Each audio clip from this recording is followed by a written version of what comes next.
This video is brought to you by my two books, Practical Music Theory for the Rock Guitarist and The Blues Guitar Bible. Want to learn about modes, harmony, scales, chord substitution and keys? Or maybe you're interested in supercharging your blues guitar rhythm and lead chops. Whatever you're interested in, I guarantee you will be hitting the fast lane to progress with either of these works. Both feature video demonstrations and tutorials, loads of tabs and jam tracks to play along with, and I promise you, everything is explained in crystal clear plain English. Check out the links in the description for more details. Hello chaps, welcome once again to John Robson Guitar Tuition. As always, I do hope you're well.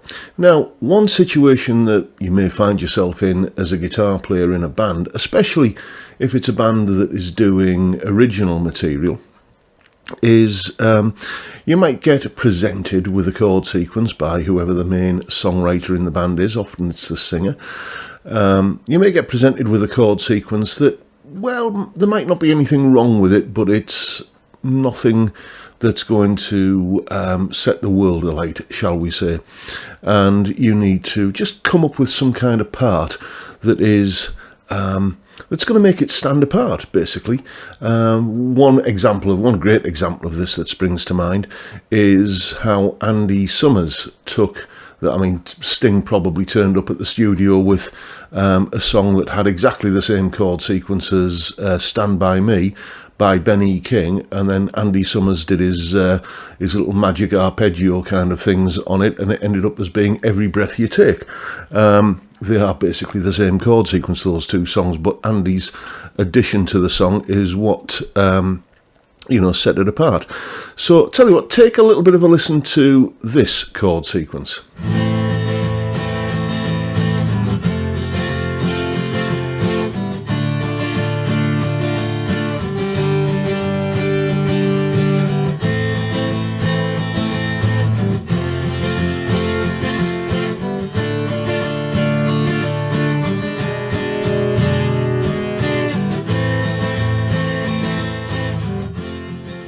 There's nothing wrong with it, but it could just do with a little bit of help to make it sound a little bit more distinctive. And what I'm going to do today is show you how you can use triads to do exactly that. A triad, in case you don't know, is just a 3-note chord, and we'll discuss how you play them later on in the video. But if I take that little kind of triad substitution and superimposition kind of approach to that chord sequence you've just heard, we might get something that sounds like this.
Which I think is something of an improvement. It just makes it sound a little bit more sophisticated, a little bit more distinctive, and just has a little bit more interest about it, I think. And the question is, how do you go about doing that? Well, here is the explanation. Right then, let's take a little bit of a look at how I use triads as a way of spicing things up and making things sound a little bit more sophisticated in that demo piece. The first one I did was when the acoustic guitar was playing an A minor chord. What I did to kind of superimpose over that was play a C major chord. Essentially just playing the relative major of the minor chord. Here's a little demonstration of that. In the bottom half of the screen you'll see me playing an A minor chord. In the top half I'm playing a C major in a higher register further up the neck. It goes like this.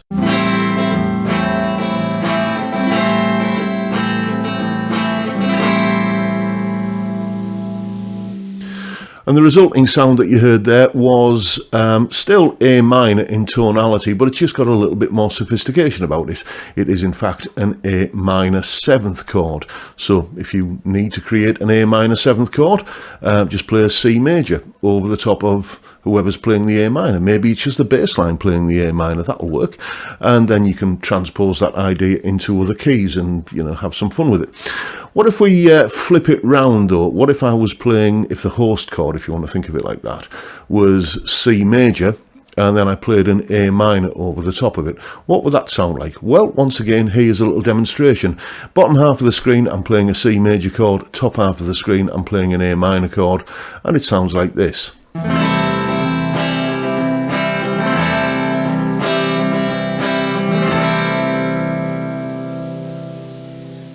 Again, quite a sophisticated, interesting sound, I think.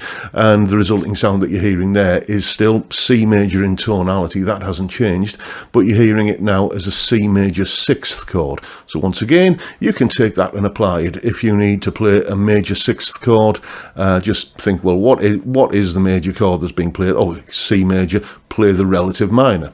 And again, transpose that into other keys. So for instance, if you needed D major 6th, play a B minor chord. If you needed F major 6th, play a D minor chord, and so on. Just a relative minor will get you there. Now, another use for playing a minor chord as a substitute is if we want a major 7th chord. In the following example, you'll see in the bottom half of the screen, I'm playing an F chord. And in the top half of the screen, I'm playing an A minor. And when you add an A minor to an F major, the resulting sound is F major 7th. Here's what it sounds like.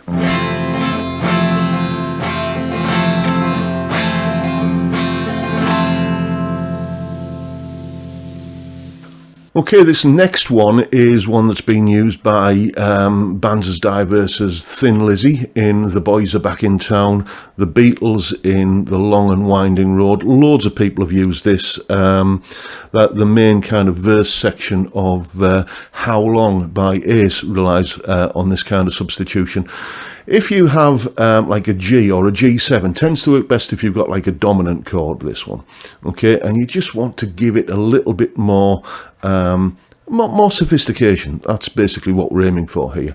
Then simply go down a tone, so from G, for instance, if you're thinking G or G7, go down a tone to F, and you will get a G11th chord, sometimes called a G9 sus4. Either description is valid. And once again, top half of the screen, you'll see me playing the F chord as a triad further up the neck, and in the bottom half of the screen, you'll see me playing just a bog standard G major chord, and it sounds like G11, which sounds like this.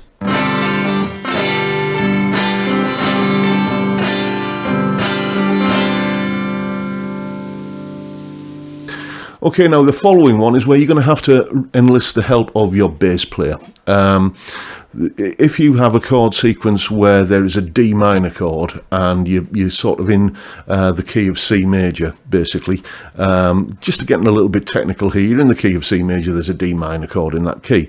If you just want to make that D minor chord sound a little bit more unsettling and kind of unstable as a method of making it build tension to lead on to something else, then you can get your bass player to play a B note underneath that D minor chord. When you do that, when you play a B note, B bass note under a D minor chord, the resulting sound is B minor 7 flat 5, or you could call it a B half diminished as well. Either way, it's a chord that sounds like this.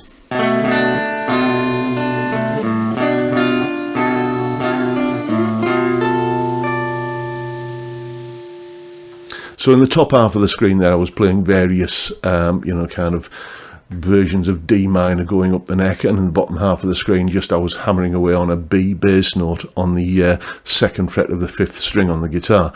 That's a really nice little trick to know, because you will encounter songs in the rock genre which have half diminished or minor 7 flat 5 chords in them.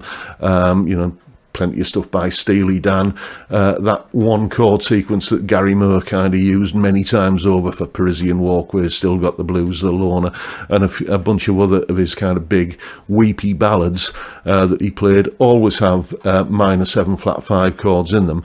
And you know, typical guitar player might look at a chord that says B minor 7 flat 5 and, you know, kind of run for the hills. But if you know that it's just a D minor chord and the bass player's sticking a B note underneath it, it becomes a lot less scary. So that is just a brief explanation of some of the things that you can do to spice up a slightly, dare I say it, mundane chord sequence and make it sound that little bit more interesting. Now we know what to do. Go away and have some fun with it. And as always, you'll find a full tab in both Guitar Pro and PDF formats for that demo piece from earlier, along with a couple of jam tracks, like an extended jam track of the finished piece of music there that you can just have a little bit of a jam over with, you know, some lead guitar parts, and the jam track minus those kind of triad things that I was kind of doing on top of that. On top of the basic acoustic chords, and that explanation as well. All of that stuff is, as usual, up on my Patreon page. There's the address, link in the description. $3 a month or £3 or thereabouts gets you access to all of these additional resources that go along with these YouTube videos. And I've just added a new tier to my Patreon for $6 a month, where you get like a twice monthly Zoom call with yours truly, and one or two other benefits that I'm still kind of ironing out the wrinkles, but watch this space and I'll keep you posted on those. And all that for $6 a month. So thank you to everybody who signed up for any form of my Patreon. The support that you give me is genuinely appreciated. Thank you so much to you guys, and anyone else who supports me in any of the other ways, all of which are down in the description. Now, in terms of how to play triads, don't worry about it too much. You saw in that little demonstration part there, for the most part, I was just playing bar chords, but just the top half of them. That's all I ever do. Just take bar chords and play whatever's on the top 3 strings. I genuinely don't think it's worth the candle to start thinking, right, I need to learn some shapes for triads, because they're already there. In your kind of familiar cowboy chord and bar chord shapes. Just move them up the neck and play whatever happens to be on the top 3 strings. It works for me. And when you look at you know, many of the shapes that are touted as being, oh, learn these fantastic new shapes for playing triads, you can see that they are just basically what I've described there, the top half of a bar chord, and you know, and well, you already know those, so there you go. Anyway, that's the video for today, folks. Hope you found it useful and informative in some small way, and if that's the case, please hit the subscribe button and the notification bell if you haven't already done so, and why not drop me a like as well while you're at it. Don't forget the live stream every Friday, 5 PM UK time, regular as clockwork. We drink beer and talk about stuff, music, guitars, whatever else crops up. It's a fantastic way to kick off the weekend, I think, and I'd love to see you there if you can make it. But for now, I'll bid you all a good day and say thank you so much for watching. Thank you for your time. Look after yourselves, folks. Stay well, stay safe, and above all, stay sane. Bye for now.